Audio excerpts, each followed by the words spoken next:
Welcome back to another episode of the Crown and College Podcast brought to you by the CSPN. You can check out all our wonderful shows at cspn.us where we have something for everyone. We have Crown and College, Good and Terrible Show, the Bad Advice Show for your comedy. We have for your nerd shit, we have Comic Book Chronicles. We have Wrestlecast. We have New Slate podcast. And for your sports, we got Know the Score, Gridiron Gals. We got some of everything for everybody. We are the black nigga friends of podcasting. And if you like all our content, you can help us out by clicking that Keep Our Podcast Free link on our website. And you shop with all our wonderful sponsors, Amazon, Busted Tees, Skull Candy, and all this does is no extra cost to you. Any portion of your proceeds will go towards the website, and it will give classic and male bandwidth and all that fun jazz. So you won't have to pay to listen to Men's Wrong sound like a busted tire. I am your host, Jeremy, aka Black Dante, aka Confucius, aka Issa Durag, aka I'm not a bitter OKC fan. My usual co-host won't be with us. Dan had to take a step back due to some family issues and stuff. But as always, he sends all his regards and a wonderful show. But if you listen to last week's episode, I told y'all we was gonna have a treat, and I am so excited and happy to have in the studio with me a amazing woman, an amazing person, an amazing activist, just a beacon of love, light, and all things fabulous. I feel like I'm doing her a disservice with this intro, so I'm gonna shut the hell up and let her introduce herself. Well, hi, I'm Raquel Willis. You might know me from Twitter at Raquel Willis _. I got to get all the branding stuff on there, but I am a writer and activist, national organizer for the Transgender Law Center, and I'm so excited to be on. I'm so happy to have you on. This has been a long time in the making. I still can't believe you would take time out of your busy schedule to visit our country ass nigga ass Caucasian home. Thank you so much for joining us. Go ahead and do your AKAs if you got any. AKAs, oh wow. Oh wow, HBIC. You got to do like Dana right. You said what? Got to write them down. Oh, I got to write them down. See, I ain't got but like 4 because I'm country and old, so I can't. My mind bad, so I can't remember all this shit. So that's I keep the same ones every time. See, y'all got to prep me for this. I would have came in here. I would have given you like 20 of them. Oh, so that's my bad. That's my bad as a bad guess. I should have let you know to get your AKs ahead of time so you can come in with the hot fire. Maybe I'll work on some throughout our conversation. I mean, we still got the show. I mean, when we close out, if you come up with something, you can close out and say when we close out. Because I should have prepped you. You come in here with bars like E40. Right. I feel like I got to write a 16. I'm about to freestyle later on. Well, thank you for joining us again. And this gonna be a cool ass niggery time. I feel it's only appropriate and only right that we have you on, and it is LGBTQ Pride Month. Old Bill Clinton in 2000 declared it Gay and Lesbian Pride Month, and then in 2009, starting with 2009, President Obama declared it um, the entire spectrum as LGBTQ Pride Month, and I feel like, see, being the type of nigga that I am, uh, I don't necessarily believe in allies anymore because every time I see somebody call themselves an ally, they always look kind of funny in the light. So for me, myself personally, I just want people to be better human beings. And as better human beings, I feel like every day and every month, but especially this month, I kind of feel like um straight people, cishet people kind of just need to shut the hell up. Maybe I don't know. Maybe that's as far as my brand of activism. My brand of activism is simple and shutting the hell up. But um, Raquel, just what does this month um mean to you and mean to your work and mean to the continued fight for safety and space and equality for LGBTQ people? Yeah, so I think this month means a lot of things to a lot of different people.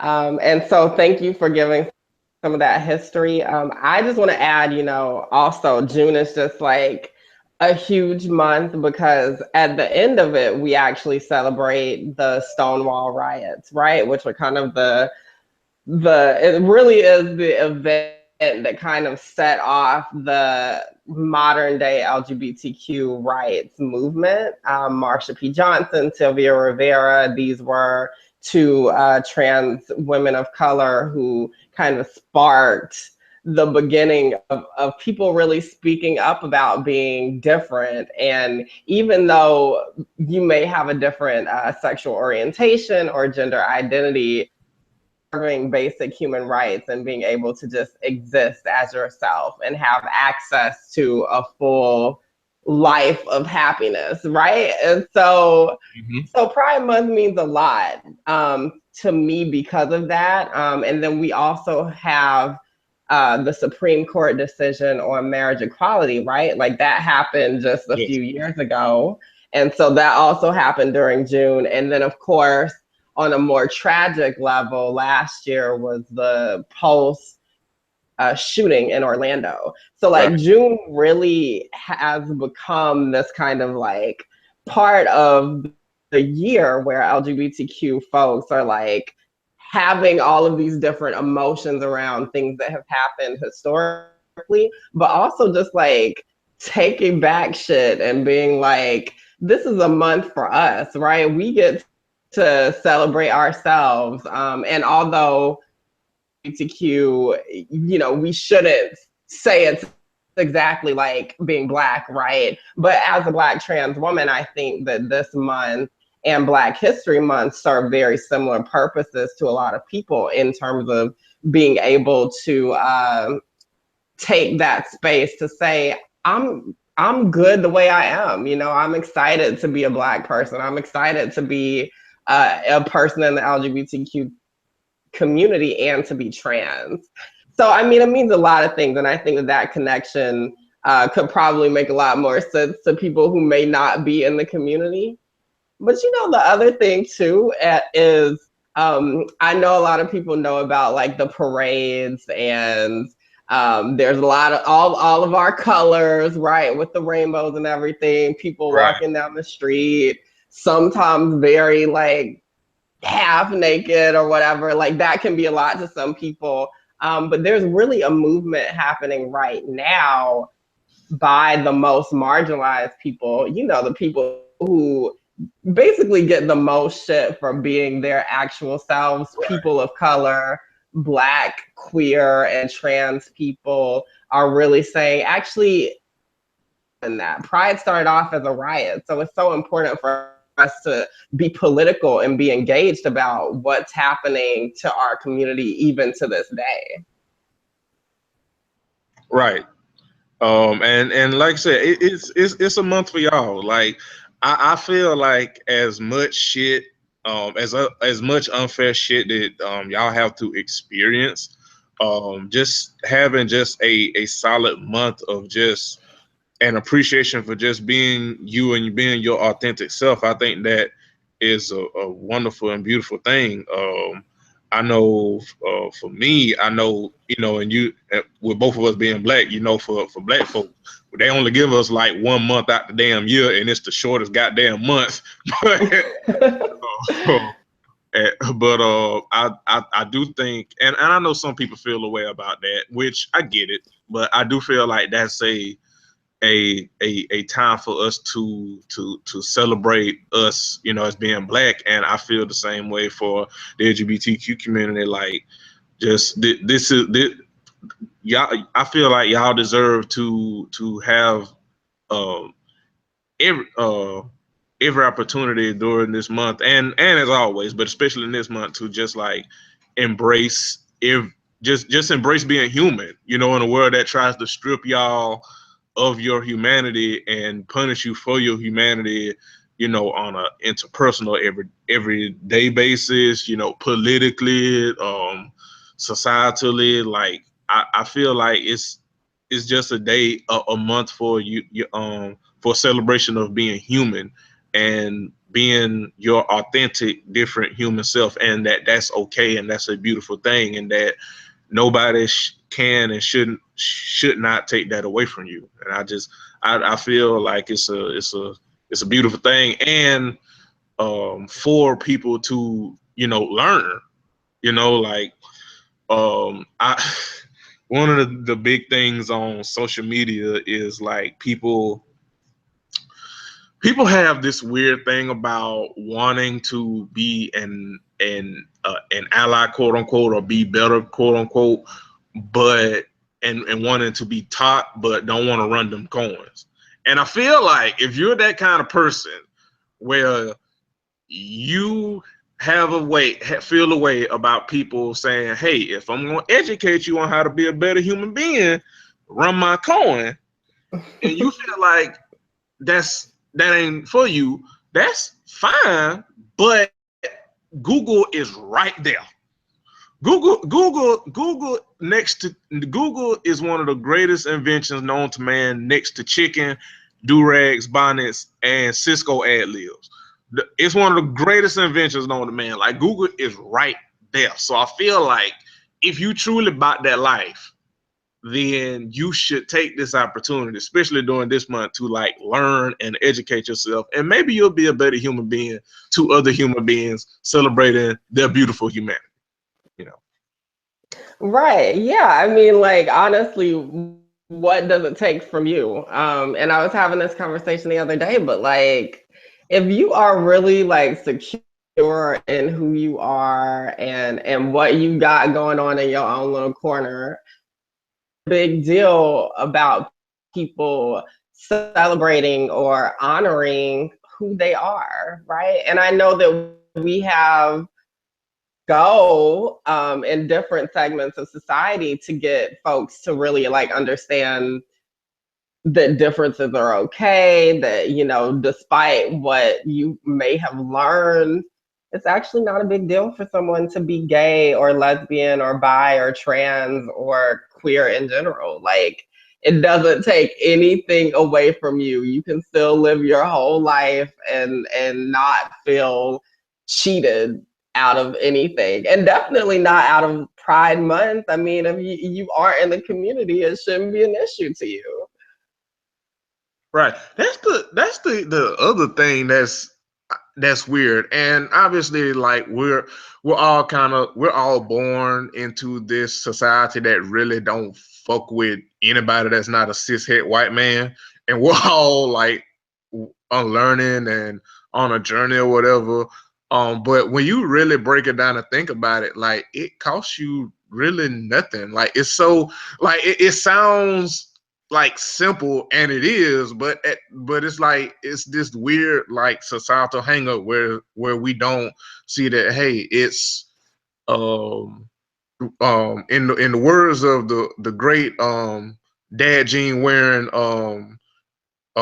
music icon Jay-Z, you know, it costs you nothing, pay me no mind. Like it really don't cost you nothing to like mind your business and be like, okay, and keep it pushing, you know, but it's like we're bred into like all this bigotry and hate and just bred into this apathy for people that are different from what, you know, we're taught is normal, quote unquote. And you know what's so funny is you saying like the pay it no mind, like so Marsha P. Johnson, who I was talking about earlier, one of the like trans women who really kicked off the LGBTQ rights movement, her like full name, she used to say it was Marsha P. Johnson, and the P she would say means pay it no mind, and it's so true. It's like you are, again, like if you are on the up and up and cool with who you are, pay it no mind like what anyone else is doing, right? Just respect folks, and then you'll be respected, and it'll create this like cycle of just all of this amazing like respect in society. Has worked for me throughout my life, so I just hope that, you know, we can get to a point where everyone can feel that way. Right, like at the end of the day, that's how, and that's how like everything on Love and Hip Hop ends. Like at the end of the at the end of speaking of quick aside, Kurt Frost still got to die. That man is fuck Kurt Frost, but that's a whole nother show. That's a whole nother show.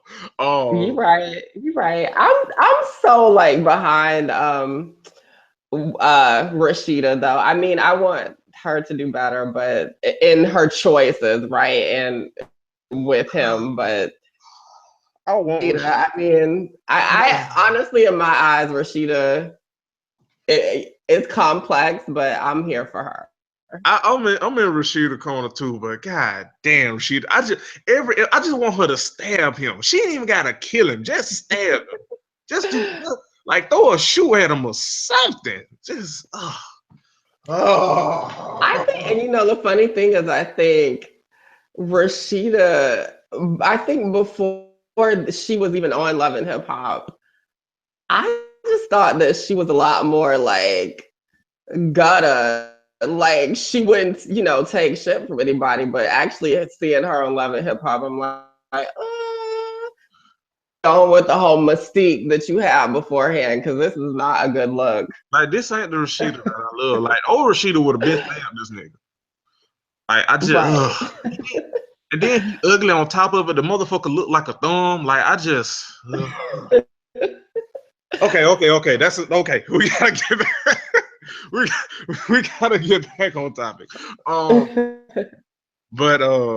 But yeah, and you brought up on the post nightclub shooting, and it's the 1 year anniversary, and I just remember seeing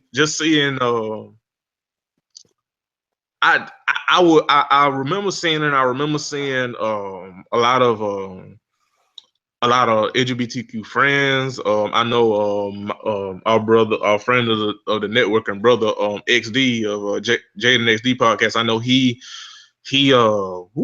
I still remember XD ran from last year because shit, he flipped the whole goddamn table.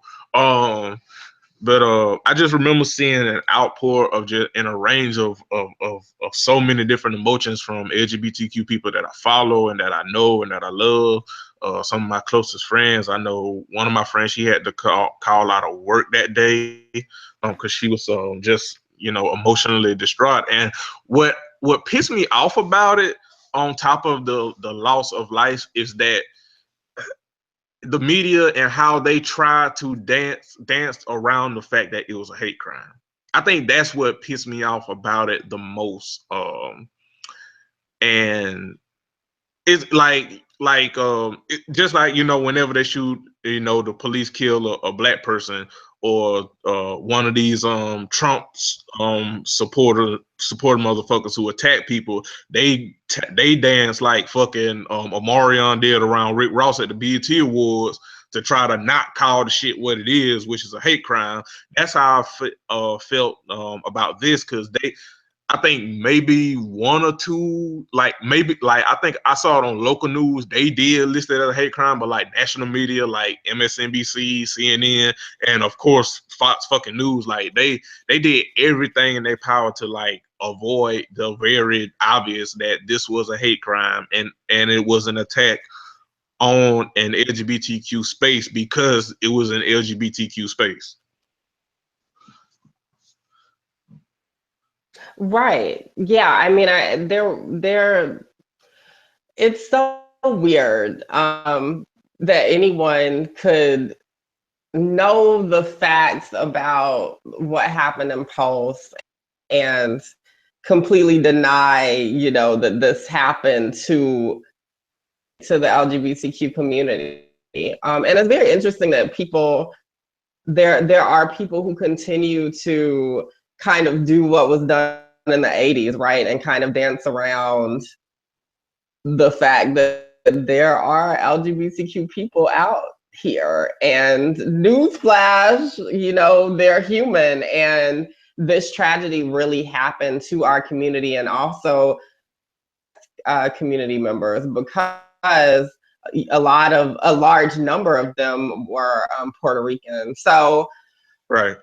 It's actually insulting and hurtful that people won't just be real about what was going on, and also not be real about the fact that the violence that happened that night was an extension night and that morning was an extension of the violence that still happens to LGBTQ folks every day, right? So like every time someone is attacked, right? We've seen a lot of hate crimes happen, number of hate crimes happen since the Trump election to different groups, right? But also to the LGBTQ community. And basically no one talks about those.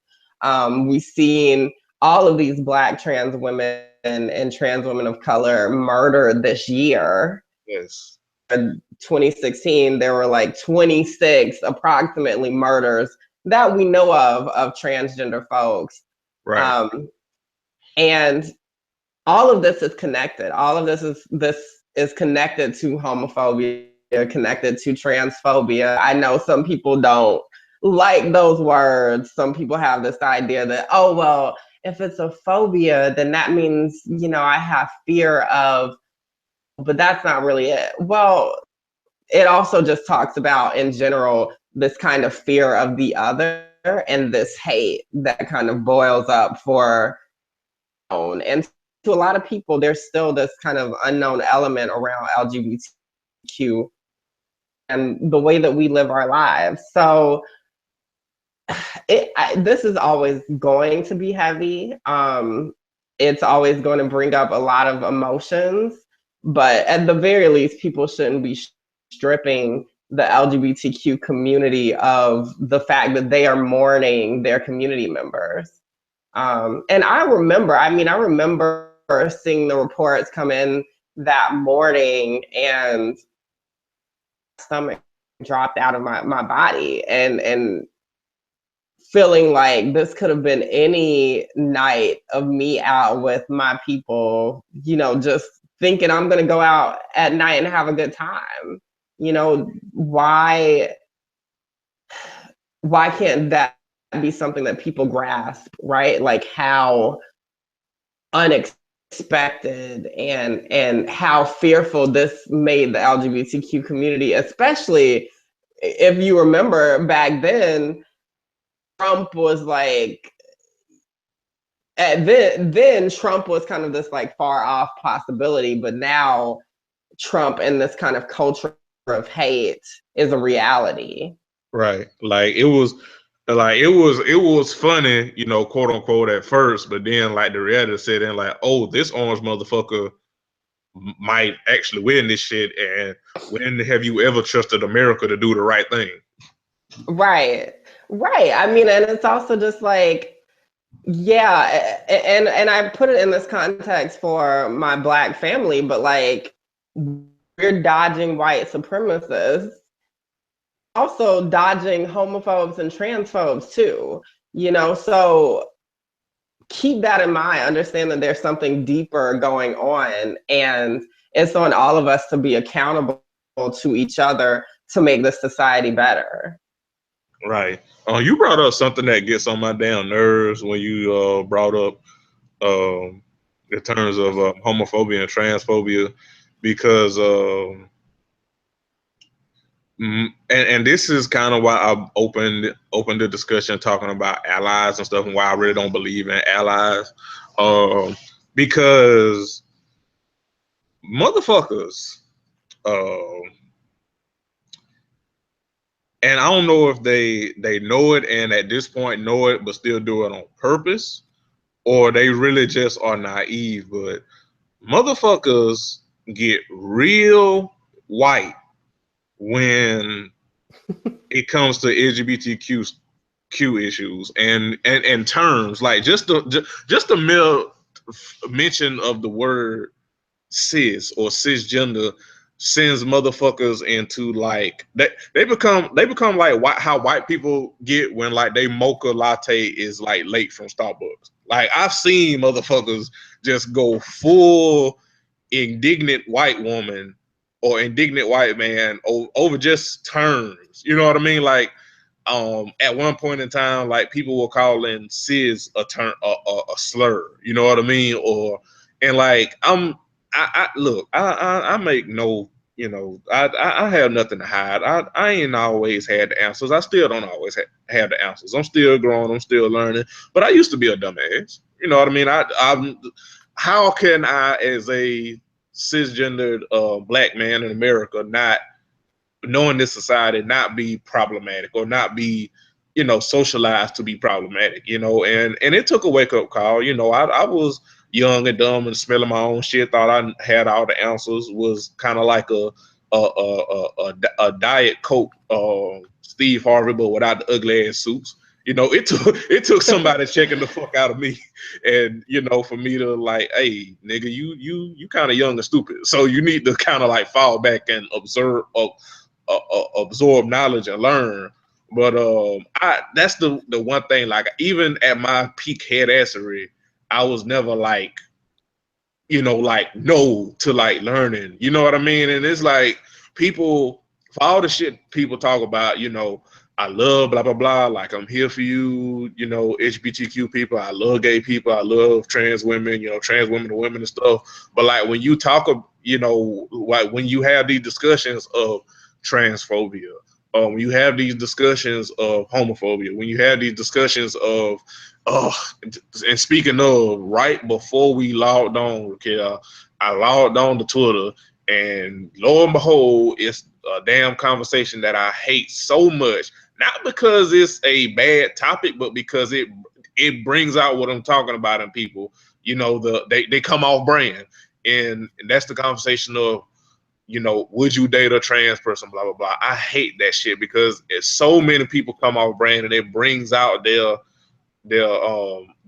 bigotry. And it's not so much as, you know, if you don't know or you don't understand. Like I respect people that, you know, maybe they don't know, maybe they don't understand, and they sit the shit out. But it's the people that swear that they're allies and swear that they have no problems with it, feeling like they have to speak up and be like, no, this isn't transphobic, no, this isn't homophobic. And it's like, you kind of sounding white as fuck right Right, right, yeah. And I saw that on Twitter too today, and I was like, oh my God, it's gonna be one of those days again. now. Right, Thank you, right. universe. Um, yeah, I mean, for me, I think this conversation around dating trans people and desire, I honestly just wish cis people would just shut the hell up about it. Yes, Because like thank you you. Yes, said, yes. like you said, these are, you know, the same people who swear up and down, oh, you know, we should support trans people. Let's donate to this. Da da da da. This trans person died. How sad. I wish things would change. And then when this conversation comes up, then they do kind of show their real colors. And I think the conversation is less around would you date a trans person, but how you would treat someone once you found out that they were trans, right? And I think if your reaction is to berate them or go on and on about how you feel deceived and all of this, it completely like shows kind of the blind spot you have around empathy.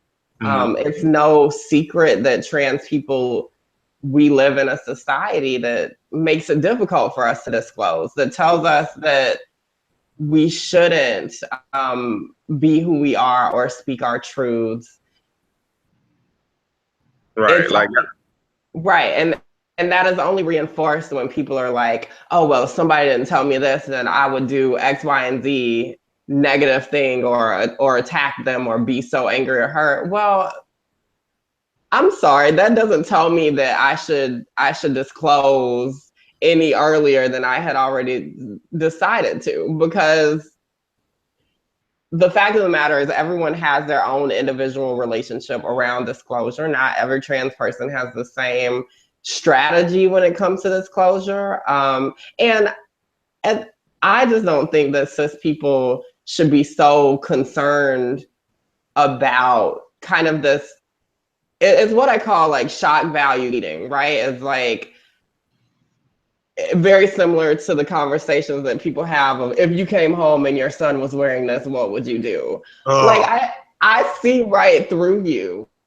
You know, this isn't you trying to make this grand statement about LGBTQ issues or LGBTQ people or gender or whatever. This is you trying to incite something for attention, or trying to be validated in an opinion that you already kind of know is wrong or kind of know is problematic, but you know you will get validation if you say this problematic thing, so you're going to do it anyway, with no regard for what that means for maybe the trans people that follow you. Yeah, there might actually be trans people who follow you, or the other people just on Twitter trying to exist. So I think all of this is very much connected to a society that continues to say violence against trans people is okay. Yeah, like you know, it wouldn't. Part of it wouldn't be so bad, quote unquote, if because I think there's two parts to it. I do think there are. And I was thinking this because another topic that's lately been getting on my goddamn nerves is the conversation around gender reveals and shit.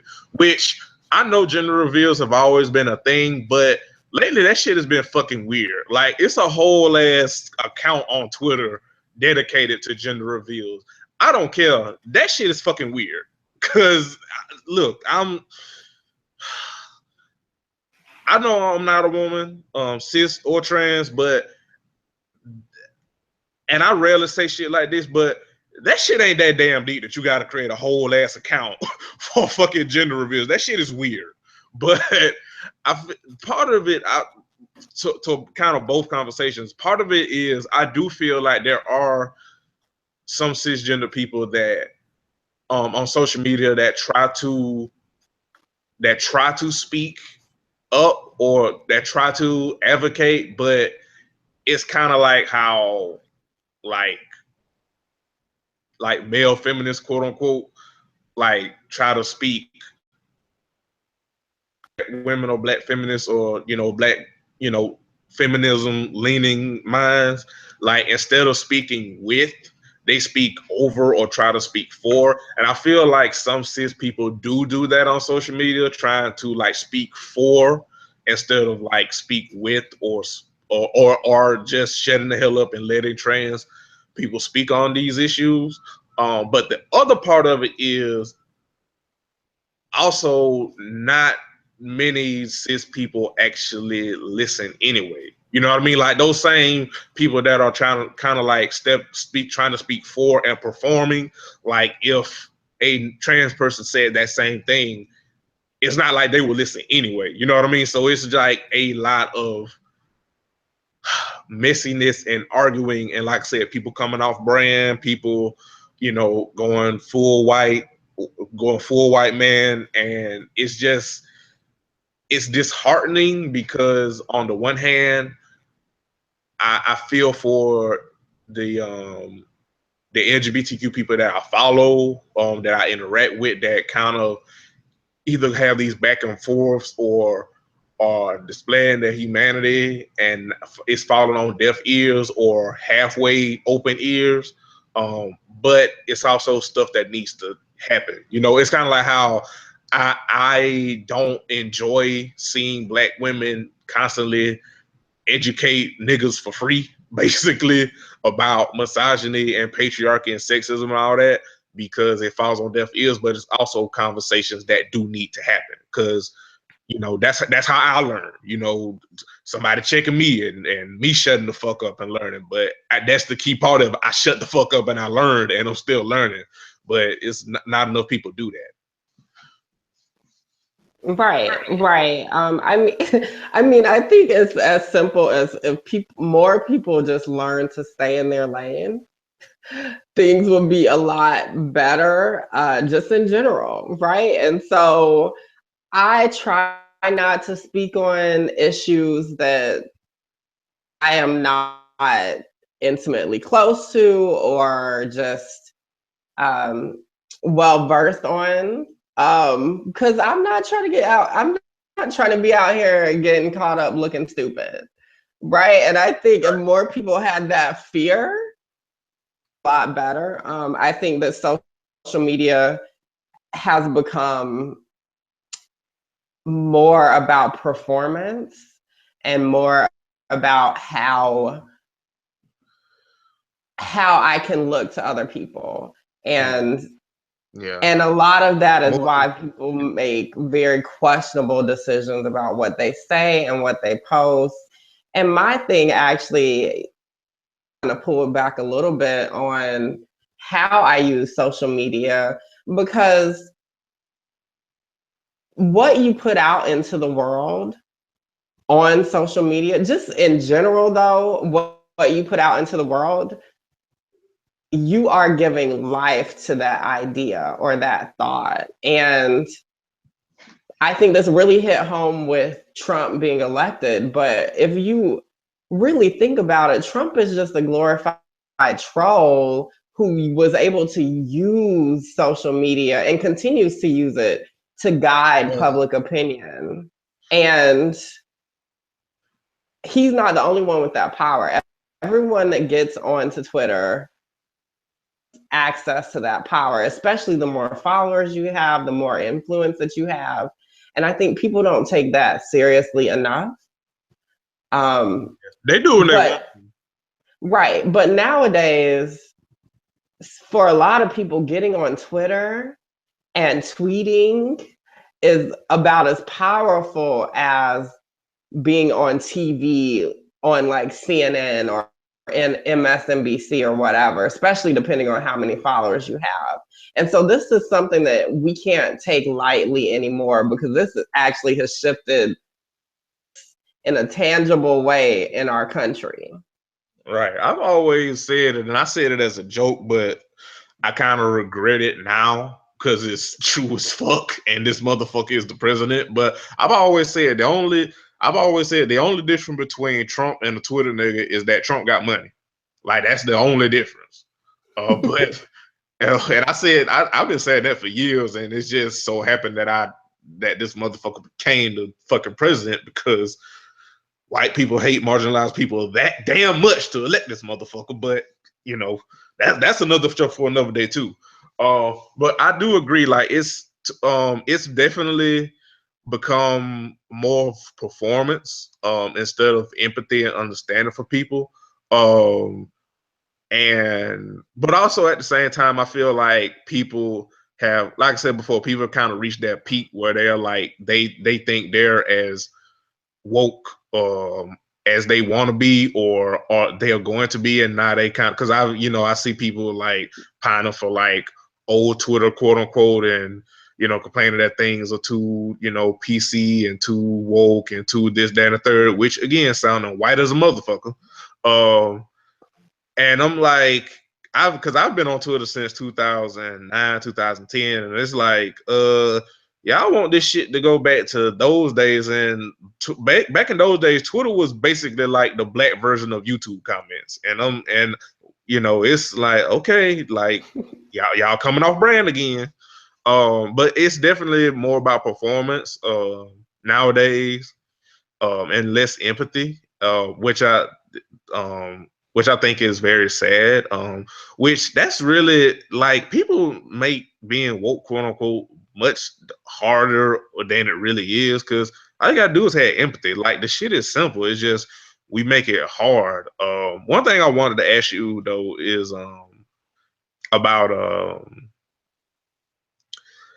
um about people, about growth, like when it comes to LGBTQ issues, because people, because I don't know how you pronounce her name. Is it SZA? SZA, yeah. Yeah, her album came out. I want to say, was it Friday? Friday, Saturday? It was one of them damn days. It was Friday, yeah. Okay, it was Friday, and Mm-hmm. some people rehashed some old tweets of hers that were pretty that were pretty homophobic. I think one of them said that she basically alluding that she didn't want a gay son. And I can't remember how long ago that it was. But what are like your thoughts on like people that have homophobia, transphobia, and like they're growing, and like I don't know her personally, obviously, but I would think and hope that she doesn't think that shit now. But just how do you feel about people growing and allowing them to grow, but also allowing that space to not fuck with them if you choose not to? Right. And if I'm correct, this actually was something she tweeted, right? Back Right, like in 2012 or something like that. right, So this very much connects with, what I was just saying, like how important it is to be more intentional about what you put out on social media, because it is a public forum. And so if you ever get like real famous or have dreams of being famous, you better believe all of that is going to come back up, and haunt you. right. Um, so Screenshots off forever. Right. So that's one thing. But I think you're right. Like, you have a point. Everyone comes to whatever consciousness they have in different ways and at different times. So even for me, I mean, I wasn't always well versed on LGBTQ issues, right? Like, I didn't grow up with the language of transgender Right, meant. Um, that is something that I've grown. And even the way I talk about my identity now is probably different than even how I was talking about it last year, because we evolved, we shift, we learn, we educate ourselves, hopefully. That's valid. Um, I will say, though, that we also just have to understand that everyone has their own personal limit on how much, like, how much problematic things they can like carry and hold and still look at somebody the same way. So I completely understand, some of the backlash that people in the community have given her around her thoughts on that. And I can understand them not wanting her. Um, but I do think that a lot of it is around being held accountable, because we all are problematic in some ways. And honestly, if you are just super genuine about the fact that, oh, you messed up, and you kind of own it, and not just promise to do better, but like actually tangibly how you're going to do better, that usually makes things a lot easier during that process of kind of shifting into a better consciousness. So I don't know what Scissor's reaction to that has been, if she's even acknowledged it. I don't think she did. I think that if she did, she could win some of those people back over. Right. But yeah, my man Rashani from Single Simulcast, I never forget this quote from him. He always said that you are allowed to grow and evolve, but no one has to forget the footprints that you left behind. And that's pretty much where I am on it. Like, if I'm pretty sure there are people, like, if you search my old tweets, I'm pretty sure you're gonna find some problematic shit. And if you find that you don't believe that I could have grown and evolved in, whatever time, that's totally within your right. Like, I'm consistent on that, not only with other people but myself. Like, if you found some old stuff from me and you didn't like it and it was offensive and you don't want to fuck with me over it, or you may want to keep your distance from me, that totally understand. Like, you are not required to fuck with me now because of some shit that I said back then that is fucked up. You're not obligated, and I'm not obligated to tell you, you can't judge me or this, that, and no. Like I said, no one's required to forget the footprints you left behind, but I do feel that you are also allowed to grow. And like you said, I feel that if you're genuine and you allow that humility for people to try to hold you accountable and say, hey, this was fucked up what you said, it's in the past, but I'm going to hold you accountable for it, and see if you genuinely are trying to do better, then it takes humility to accept that and to do what you, like you said, actually do the work and do better, and not just give lip service. And I feel like that's where people lose sight, is that it takes humility to, like, be like, oh shit, I fucked up. And some people might not fuck with me even though I'm trying to do right by my fuck up. Because I think, because everybody has their own ego and everybody has their, their unbothered moment.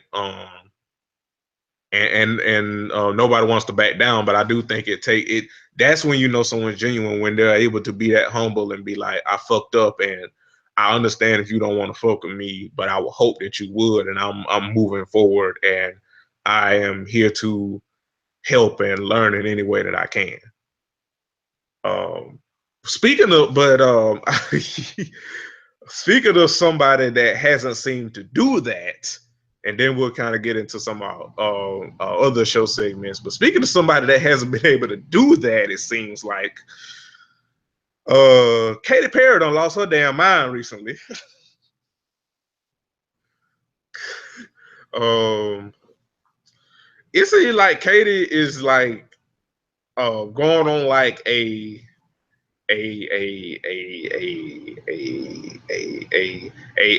Kobe Bryant closeout tour of please forgive me, please forgive me, and please fuck with me, even though I haven't really done any of the work. And she's highlighted, well, not her, but like the conversation around her has highlighted a lot of racism that exists within the LGBT community. If you wouldn't mind, Raquel, like, if you could just like speak on like some of the, because I think some people don't even consider that, like, even within the LGBTQ community there is prevalent racism. If you could just like speak on that a little bit, or speak of your experiences to that. My experiences in terms of racism in the LGBTQ community? Yeah. Yeah, so I think the thing that we always talk about in mainstream culture, right, is yeah, or transphobia in the Black community. But there's often little like understanding that the reverse is true, or reframing that is true as well, right? That there could be racism in the trans community or in the LGBTQ community in general. Right. I really like to like tackle the framing of the Black community as more homophobic and transphobic as very detrimental to any discourse or conversation around LGBTQ issues, because yes, we have like a specific relationship to gender and sexuality given our historical context in the United States. So we can't really have a conversation about homophobia or transphobia in the Black community without talking about that too.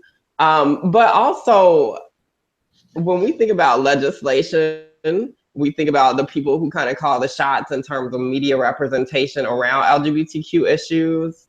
Those people are white. Who Right. are the people who often have the most power to impact our everyday lives are white. And thinking about Trump rescinding protections for trans students on the federal level, thinking about people like Jeff Sessions and Betsy DeVos who say that Oh.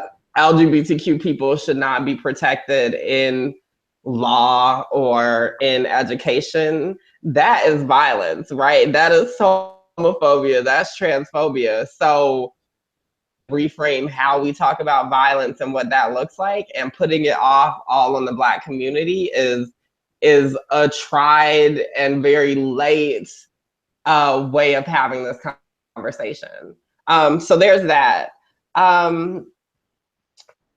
Right. Thinking about the history of the LGBTQ community, right? Like I said earlier, you know, a Black trans woman, a Latina trans woman really kicked off the movement.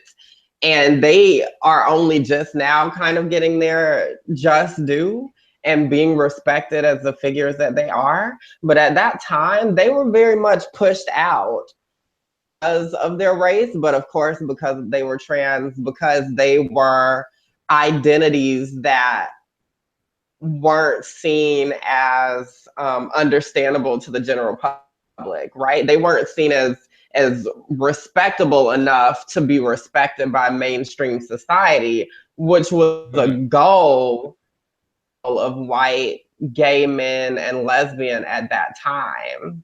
Right. Lesbians at that time. Right. So I think a lot of like cishet people don't, cisgender, heterosexual people, straight people don't understand that there's that context there, that we actually have a whole history of dealing with being erased and spoken over in the LGBTQ community that is paralleled with how we've been talked over and ignored in the Black community and in the fight for civil rights. Like thinking about figures like Bayard Rustin, who organized the March on Washington with Martin Luther King, how his identity as a gay Black man was stripped from history, how James Baldwin's identity as a man is stripped from history.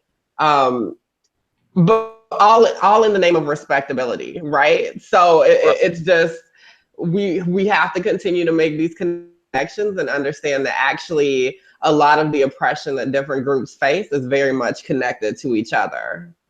Right. Bigotry outflow from the same river, it's just different streams. Right. Uh, but but yeah, because I do think that's not talked about enough, and like I have to admit, like I was kind of ignorant to it too until I saw Black LGBTQ people saying that is there's racism within the community, and I was just I absorbed that, and like something new that I learned, which in hindsight is kind of should have been a like duh moment, because racism is a constant in this country, but I think when you're not in that community, and or you're not within a community and you're not experiencing it firsthand, that's that kind of out of sight, out of well, out of sight, out of mind aspect of it too, is where you don't think of it like that. But yeah, I definitely I definitely just wanted to highlight that because I do think it's something that isn't talked about enough, and like you said, like I do think that's kind of unfair to like pit the black community as like more bigoted than white folks, because like you said, like yes, there is bigotry within our community that we need to address. But at the same time, like we ain't the ones in here making these laws over like who gets to use the damn bathroom, which is so fucking stupid. But you know, it's power dynamics there. Um, but Yeah, and I mean, you know, and especially with the bathroom situation, I know people hate this analogy, but like for me as a Black trans woman, the fight that we are having to have access to public accommodations like restrooms and just to exist in the public space, much connected to the history that my ancestors were facing in segregation, right? And being told that they couldn't be in certain spaces because of who they were. And all of it really based in this kind of ignorance on this desire to keep us down out of fear of what we could become if we could reach our fullest potential. So that is very much connected to me, right? Like the ways in which people are trying to pass laws to tell me where and when I can go somewhere, and painting me as a predator because I'm a Black trans woman, because there's all of this cultural baggage around what it means to be trans, to me is very, very connected to how our people were painted as threats to the larger white population in the past. right, like all bigotry is just different streams. Uh, but on a bit of lighter things. We here at the Crown of College podcast, we have an appreciation for music and appreciation for aunties, and one of our most treasured aunties um has been the victim of a scam. Mary J. Blige got scammed by a nigga named Kendu, and I, for one, am personally and offended and highly upset that our auntie Mary, who has given us jams and some of the greatest court dancing footwork of our generation, has been scammed into paying a motherfucker named Kendu spousal support when this motherfucker ain't got no goddamn job.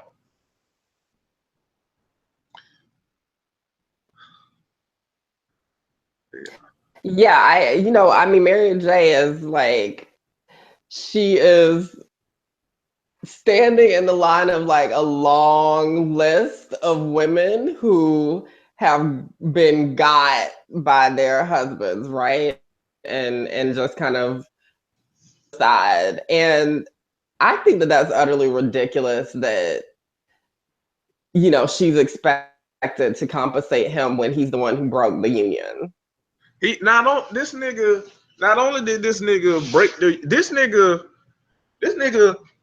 was her manager, did a terrible job of it at that.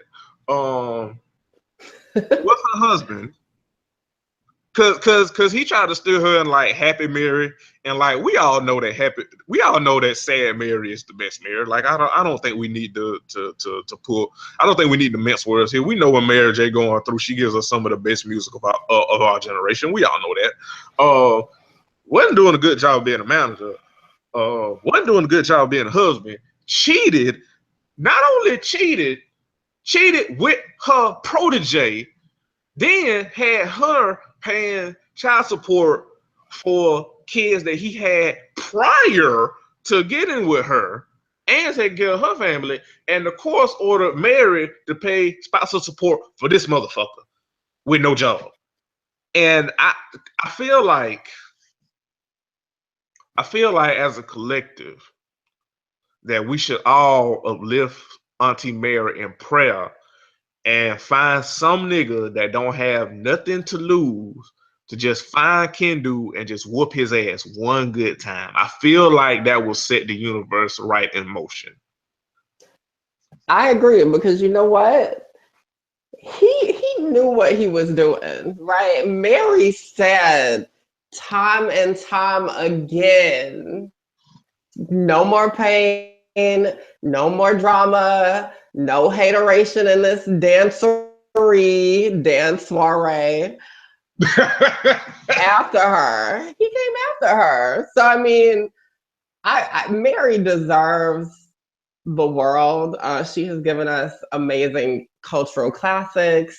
She is I think she's still the reigning queen of, what is it, hip hop soul, something like that. Mm-hmm. Hip hop. She's still the queen of hip hop and R&B. Hip hop and R&B. So I just want her to have the best life possible. I heard her latest album is actually like pretty solid. I haven't checked it out yet. Lames. Listen to me. Listen. The whole song, the whole album can be summed up in hold on. In 3 words. The whole album can be summed up in 3 words. Fuck that nigga. The whole album. Like the whole album is like shit. What's the song off of Lemonade? What the song off Lemonade where Beyonce said, "Who the fuck you think I am?" Mary's whole album is that song remixed like 10 different times. The whole damn album. Whole album is flames. It is flames. But I like this nigga. The fact that Mary got to pay this nigga, because I have I got the T pulled up here. Mary got to pay this nigga $30K a month, and that's the minimum. Like the nigga was asking for more. The nigga was like, nigga, you cheated, scammed, and had her paying for your family before, and you asking for more. The audacity of a nigga named Kendu. I think that's the part that frustrates me even more so than him being a slime ball, is that he a slime ball and his name is Kendu. Like I feel like that's insult to injury. Like not only are you a trash ass nigga, but you a trash ass nigga named Kendu. You know, that's how trash Future is. How trash Future is, and on top of that, his name is Nevadis. Like it's just insult to injury. You're right. That's right. I always forget that that's his real name, but I guess it's not Future. Like that nigga Future name sound like some shit that sound like a virus that they made on Resident Evil. I could see that, or like a like stock character on like Star Trek or something. Yeah. You know, like some like evil like alien king or something. Right. Well, I mean that nigga do look like an alien, so I mean I'm picking up what you're putting down here. Are you saying our white goddess Meryl Streep looks like an alien too? I'm offended by this. I forgot about that meme when they did side by side Future and Meryl Streep. Damn it! I forgot. Look, okay, listen.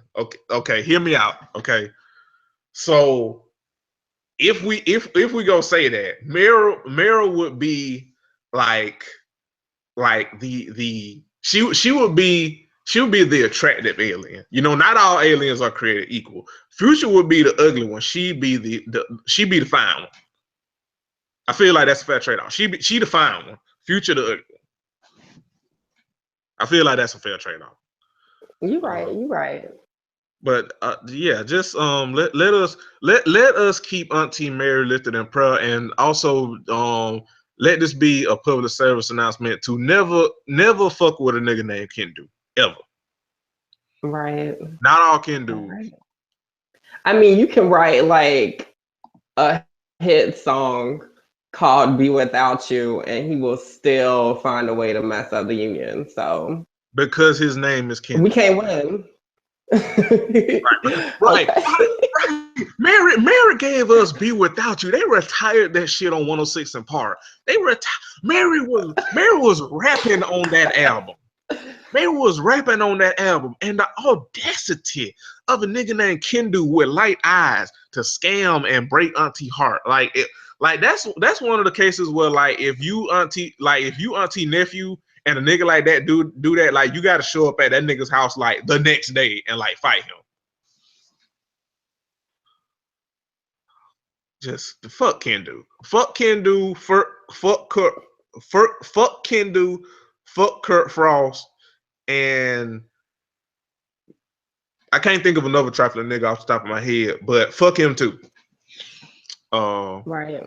Speaking, as we transition into more trifling people, and this my my girlfriend actually wanted me to talk about this nigga, so being a good boyfriend, I'm going to talk about this nigga. So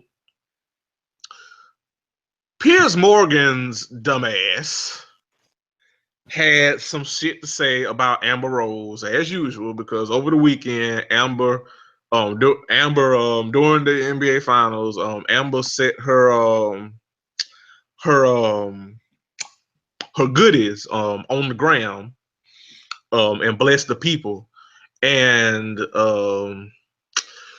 as usual, it started a whole bunch of fighting on social media, mainly because, of course, men, niggas, like always and like clockwork, had things to say about Amber and about women, you know, who may be more provocative or whatever. You know, a lot of slut shaming, a lot of mustiness, a lot of ashiness, a lot of receding hairlines, a lot of yellow teeth, just a lot of I don't white well behavior, just a lot of I don't white well behavior. And it didn't just stop with just, you know, Twitter niggas, because Piers Morgan, who was built like a water bottle, he got into it with Amber Rose over the pictures over the internet.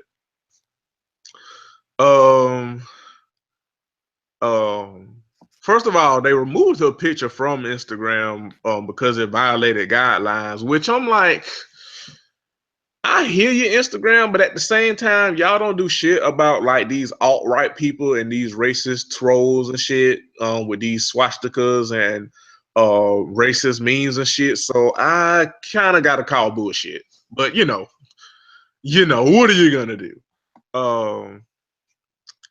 So let's see.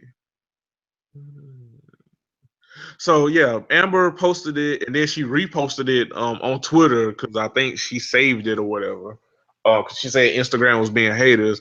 And Piers Morgan's goddamn naked mole rat faced ass reared his head from his hole and quoted her saying, "Put it away, love. Thanks." And, and Amber, look, say what you want about Amber, because I know she problematic in her own way, but Amber be coming with these damn clapbacks, because she said, "I'll take misogynistic assholes safe. I'll take things misogynistic assholes safe for 500, Alex." Which, you know, there was a time where I think people fucked with Piers Morgan because, if you remember, like when Trayvon was murdered by George Zimmerman, I think he was still in the States then, and he was still on CNN, and he was very vocal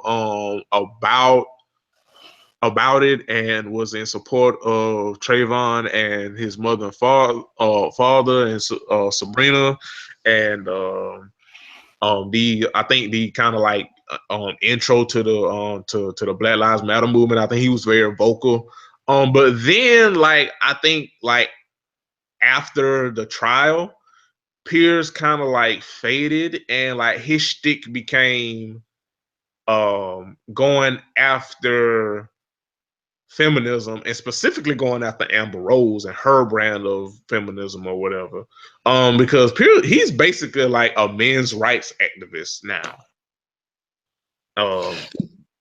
Yeah, you know, I didn't I didn't really he wasn't relevant to my life for so long. So I really never understood the progression of him from like TV show person to like this kind of weird, like you said, men's rights pundit, anti-feminist, whatever. And it's actually really sad to see because he was like, I feel like there was a point where he was actually like respected and Right. seen, seen as like a legitimate media figure. Hmm. And so I never got that progression. So thank you for like clearing that up for me because now I'm like, oh, okay. This Yeah. makes sense because his show was like canceled, been through it. So now he's taking it out on everybody else and pulling at what little talent I guess he Yeah, cause like he really like okay.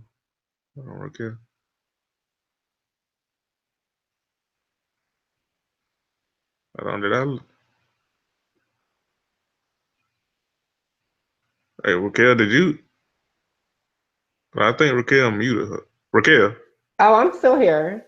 Okay, I was because you were talking and then it cut off. I don't know if you accidentally muted yourself or anything. Oh, uh Yeah, but oh. you're back now, so it's fine. It's fine. But yeah, like I like and a lot of people don't know that, because again, like it's Piers Morgan. I mean, like nobody. I mean, even when he was kind of like a respectable journalist or whatever, or respectable talent or like a respectable person, I don't think many people paid attention to him because like he was like the he was kind of like the Michelle because he was on CNN. He was kind of like the Michelle to Anderson Cooper's Beyonce. So nobody really paid attention to him. But and I think like I said after the verdict, when George Zimmerman got away with murdering Trayvon, he kind of faded into obscurity because he was so like brazen with his support of Trayvon. Like I think white media kind of shied away from him, and like I said, he left the states. And then like he went back over to England, like nobody really was paying attention to him. So, like I said, like you said, he kind of like took that out on any and everybody, and like his punching bag seems to be feminism or trying to find the hypocrisy and feminism or whatever, and specifically going at Amber Rose because like this isn't their first like altercation or whatever. But yeah, he's basically like a men's rights activist, and he and and and it's funny that I mentioned that because as I read the next excerpt from the article, after Amber Rose called him out for being misogynistic, he then proceeds to do what most men do and mansplain to a woman what is or isn't sexist or misogynistic against a woman. um, he said it's not misogyny, and then he put misogyny in quotes, which boy, oh, it's not misogyny to think that posting nude photos in the supposed name of feminist empowerment is pathetic, attention-seeking bullshit.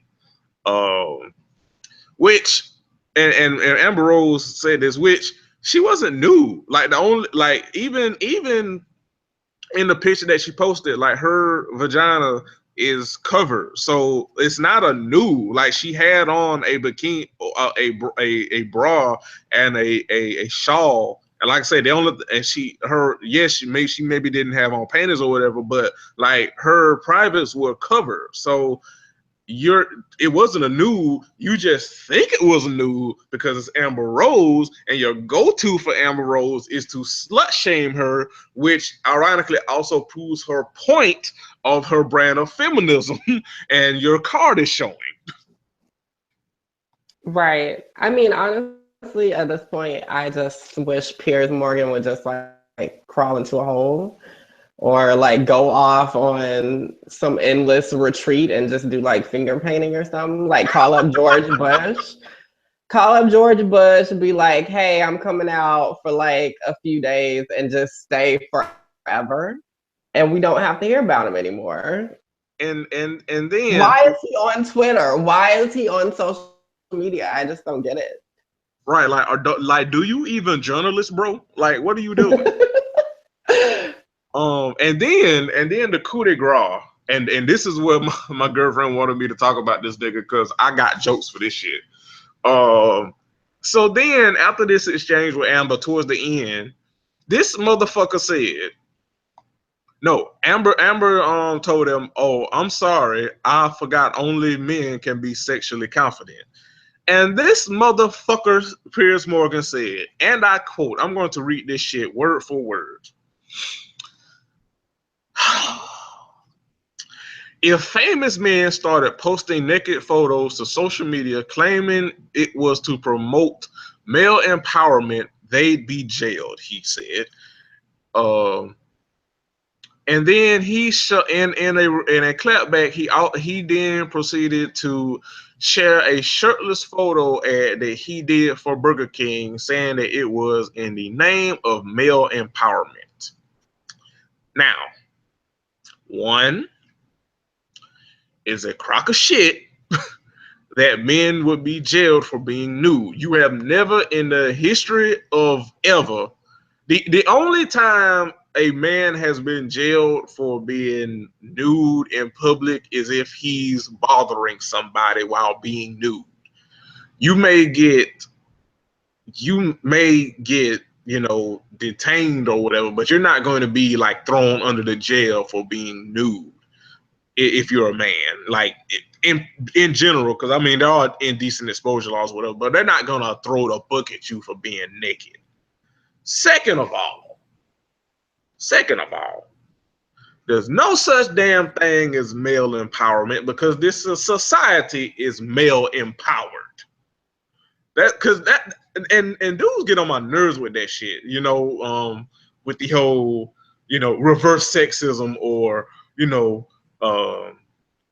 misandry, or it's not fair that women get to be empowered of men. Though, motherfucker, this society is made for men. It's made for men, run by men, caters to men, has been since forever. Like, what are you talking about? It's not the same. Damn it. It's just like how this society has been catered for white folks. It's not the fucking same. Third, Piers Morgan is built like a waterbed. Nobody wants to see him shirtless and naked. Nobody. Like you said, like like you said, you wanted him to crawl back into a hole. He's built like the hole that you want him to crawl back into. Nobody wants to see this, Piers. Nobody. Nobody. Nobody wants to. Nobody wants to. Nobody wants to see Piers Morgan built like a dirty clothes hamper. Nobody. Oh Lord. Nobody. You gonna body shame this man. You damn right I am, baby. Look, listen, okay, listen. I know it's wrong. I know it's wrong. But damn it, it's Piers Morgan, okay? I mean, look, I'm not here trying to defend him. Go at it. I know it's problematic. But damn it, he like he problematic. So goddamn it, he gonna catch these jokes, damn it. Because you cannot try to slut shame Amber and shame feminism and her brand of feminism. Now, I can understand other women or other feminists or women that's having critiques of Amber for her brand of feminism because Amber does do some problematic shit. So I understand critiques from them. But not no goddamn Piers Morgan. No, we not doing this. Piers Morgan, Piers Morgan cannot slut shame Amber when this motherfucker is built like a naked juice. No, that's not what we doing. No. This motherfucker is built like a hatchback, and he is not going to shame Amber or any woman under the guise of male empowerment, the biggest crock of shit I've ever seen. Like I said, he doesn't even journalist. He doesn't even go here. That's not what we doing, damn it. but yeah, um, you, we say all that to say fuck Piers Morgan. That's kind of like the end all be all of it. Is fuck Piers Morgan. But we we doing kind of good on time. The show is about over, but we have to do our last segment, Raquel, and um our last segment is something that we do here on Crown and Collars, because if you haven't paid attention to probably our theme of this show, is that people on the internet are stupid. And one place where people on the internet go to be stupid is Craigslist. And here at the Crown and Collars podcast, we read Craigslist misconnections to make fun of people being stupid and to also give a public service announcement to our listeners to stay your ass off Craigslist. So, you got a little bit more time to hang with me and do these misconnections? Yes. All right, let's get into it. This ain't none of this shit gonna end well. As if this is your first time listening, I read these and I read these as is, and I'm just gonna let you know as I'm reading it, if it sounds like it's wrong, it is.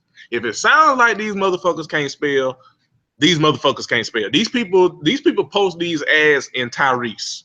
So if it sounds like, cause like I know I sound like a jar of molasses, but these people really, their grammar and punctuation is so bad that it makes me, a nigga that sounds like how I sound, it makes me uncomfortable.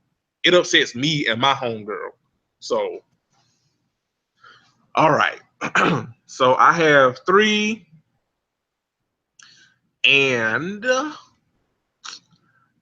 I'm gonna get into them. All right, the first one, and I'm doing these in honor of the Golden State Warriors winning the championship. We're doing these misconnections from the Bay Area because somehow y'all got to catch these jokes. Damn it, you won the championship. Somehow these jokes got to fly. Damn. Oh, all right. First misconnection. You can have your gun back. I do not seek conflict. When my head is clear, the thought of violence does not please me, but have been struggling with anger disorder. You are not the first person I've hurt, but you are the first person that got it all. It was this damn gun of yours. As soon as I saw it in your hand, you were invisible. It was only till my rage was gone that I see you as a human being again. I'm sorry. I am a night breed, and abandoned railroads and industrial parts of Pittsburgh are where I release. Today I return to the spot where we fought and stashed the gun. There is a tree there with a weird hole slit near its base. It's filled with lava rocks from the railroad's foundation. Your gun is there. Get it, sell it, and never come back. The end. Nigga, what? I felt like I just read like an excerpt in like Unsolved Mysteries or some shit. Like, nigga, did I just read a crime? Right. About gum. Probably the most meaningless thing in the world. No, a gun, Raquel. Oh, it's a gun. Oh Yeah. my gosh. I thought you said gum and I was like, gum, like was it used? Was it chewed? I'm just over here like trying to think No, what's going on. it was a gun. That's my accent. It's probably why you thought I said gun. Yeah. A gun. It's like I just read a crime. Like, what the fuck? Yeah. Like nigga. First of all, what the hell were you fighting with somebody over where you had a gun and put it on Craigslist? Like, what? Second of all, no, wait. First of all, obviously you fought with this person and y'all had some kind of weapon and nobody died. So you got away with assault and battery with a deadly weapon. So why are you telling on yourself on Craigslist, asking for the person to come back and get that gun? What? Right. Yeah, you just asking to get God at this point. What? Like, what? This Because at the very least, this person is like a temporary enemy, if not like a permanent enemy, and you don't invite them back to get a weapon to take some out on you. That's right. just not smart. That's just not Like smart.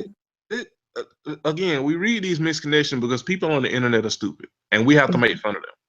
Uh, like, like I, nigga, how do, and then it's they gun. It's not even like it's your gun. It's they gun. So you invited the motherfucker that you invited the motherfucker that you fought with. You got they gun. You walked away. You walked away without a bullet. You ain't die. They didn't die. You got their gun. Why you invited them back to get their gun so you can fight again? What? What? Right. This person must think they Liam Neeson and Taken. That's the only explanation. They even think they Liam Neeson, Vin Diesel, or The Rock when he doing the action movies. Like they think they're gonna walk out of this scenario scot free, and I just don't see it. Ugh. Okay. Next misconnection. I still plan to marry you. However, in all caps, I'm not paying for it. You can say negative things about me or pull your head down out of the clouds when and realize I want you. I'm not just settling. I'm just not settling for you, not caring or making an effort. You catered, you catered on me, sure. Thank you. There's more to life than coffee in bed. I'm getting my life together, focusing on happy children and myself. I will still wait for you. The end. Wow. The it doesn't say the race, but I'm just going to assume that this is a white person. So the caucasity of this, the caucasity, like how you gonna tell somebody that you plan to marry them, but say, but how you plan. How you say you plan to marry somebody, but then tell them, hold up now a little bit. Like how? What? How? Yeah, that's a lot of conditions for what's supposed to be unconditional love. Right, Nick, listen, listen, listen. No, like it's legit. Like when you get a new iPhone or something, and you read the Apple's terms and conditions, like that's what it sounded like to me. Right. It sounds like this motherfucker had a whole contract. Now, if you look here on section 8, paragraph 4, my broke ass ain't paying for none of this shit. If you would wish to have my last name, you must put 5 on it, and then I will max you in gratuity. But I ain't paying for none of this shit. I'm getting my life together with the stipulations of my children. If you see here on section B, on paragraph 2, it clearly states, like, nigga, what? Right. I plan to marry you, but here's X, Y, and Z why it ain't gonna go down like how you think it's gonna go down. Like, what? And it's levels to it because this is somebody that they're engaged to or talking about marrying, and they posted this on Misconnection. What? On Craigslist. Yeah. That is the theme of this whole segment, is that these people put this shit on Craigslist when obviously unless it's somebody that you just pass by and you too scared to shoot your shot. If in situations like this, you know the person you writing this ad to, so why put this on Craigslist? Why did you? If you needed a sign on whether you should marry this person, I think you got your answer. Yeah, right, right. This you know who you know who this misconnection of you know who wrote this misconnection though? Ken Duke. Oh Lord. Oh gosh. I'm sorry, Auntie Mary. I had to get this. Sound like some shit Ken Duke would say though, for real. I mean, let's just hope that this will be some tortured artist who will release a dope album. Right. Maybe this will maybe you know what. Whoever wrote this misconnection should sell this to Carl Thomas, and Carl Thomas can make a comeback and give us emotional part 2. And that way they can make the money so they can stop being a broke boy to pay for the wedding that they want to marry this person. See, you want Carl Thomas. I want Donnell Jones, honestly. You want the return of the fedora and sweater vest? Yes, because I get my life every time I hear that "You Know What's Up" song. Like every time, even though like 80% of it is because Left Eye's verses and ad libs or everything, but still, he has a nice voice. That is true. Also, he has the best. He has the best version of "Knocks Me Off My Feet." Fight me. I said what I said. No, so you going toe to toe with Stevie? Listen, okay, listen. I love Wow. Stevie to death, but some people do Stevie's songs better than he did. If I had to list my top 3 for that song in particular, Donnell Jones, Stevie, then Luther, then Tevin Campbell. I'm sorry. Donnell Jones did that. Sorry. Love Stevie though. But okay, last misconnection, then we're gonna get out here because I know Raquel is a busy woman. So this the last misconnection. My goddess is missing. Find me, please. We met at Hoover Park and got married in my apartment / chapel with a disappearing witness. She was godly to me and I to her the same. I know her name or somewhat not confused. She was sliding to destiny while pulling me along in my separate lane. Our honeymoon in Mexico was amazing and lasted up until our visit to Marshall's. She was arrested and my heart stopped when she said that they wouldn't take her. What I'm left with is a good amount of women's clothes and deep disgust for the MV Popos. I'm assuming that's Mexico Popo. The end. All right. Well, just tell them then, right? This is a this what is it with today in the Crown of Colors misconnection segment where motherfuckers are confessing crime? Like what is going on? What is going on? They should just keep it moving.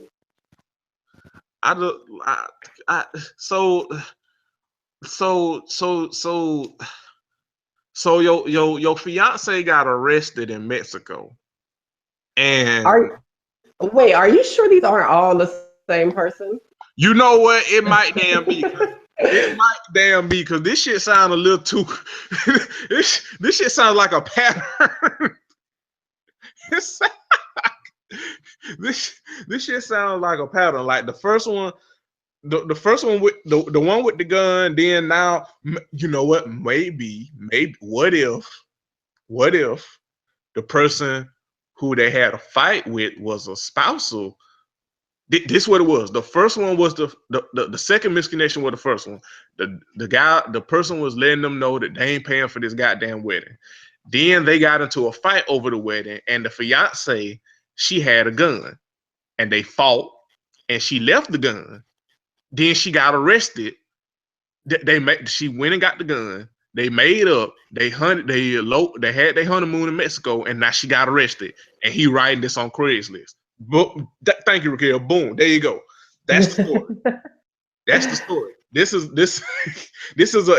is an episode of MASH. We solved it. There we go right there. This is a CSI Bay Area misconnection. Oh gosh. I wonder how much time she got though. That's a good question. I wonder how much time she got. It couldn't have been no more time that Tiny did for T.I. Couldn't have been no more. Couldn't have been no more. Oh gosh. Well, that's it for the misconnection segment and for Crown of College today. Raquel, thank you so much for joining us, joining me. This has been an absolute blast and pleasure to have you on. Thank you for having me. Yeah, it's been great to talk to you. We had a lot of fun. So that's good. I thank you for having me on, and yeah, and also like us talking about Pride Month and a bunch of different other things. This was a really good time. Yes. We try to here, we try to keep abreast on things and uplift, different communities and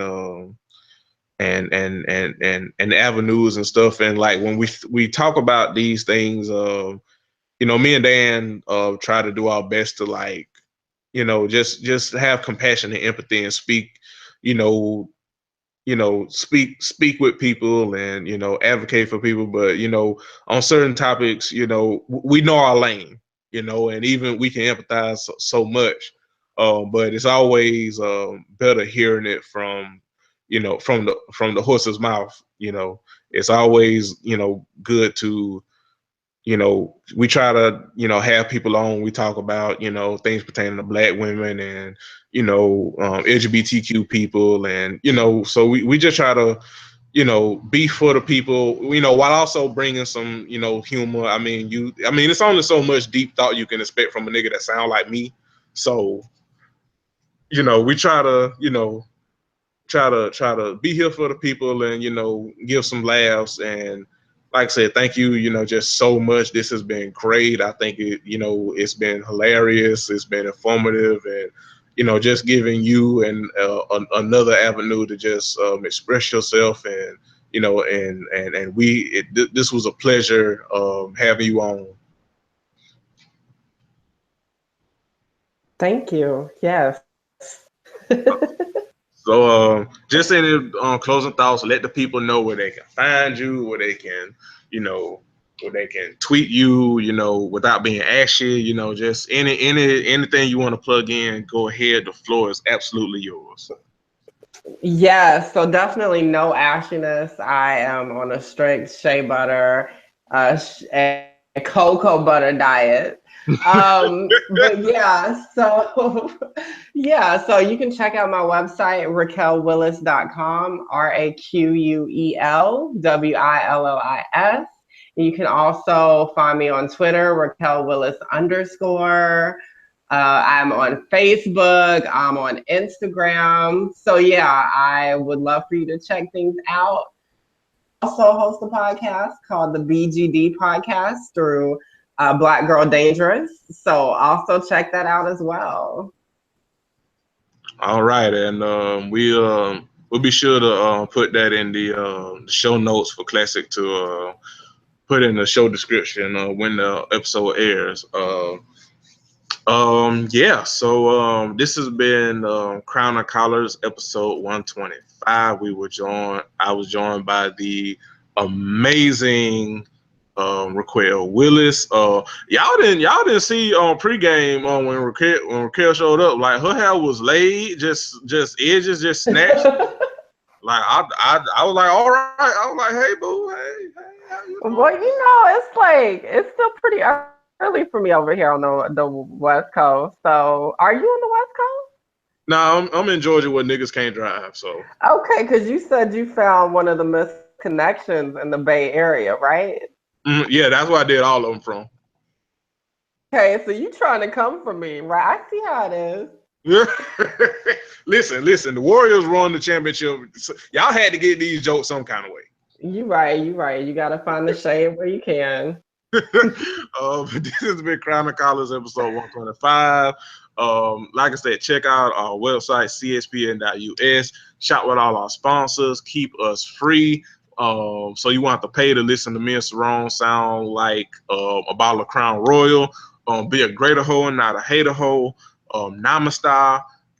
It's Pride Month. Don't be assholes to LGBTQ people, and be a better human. And we out.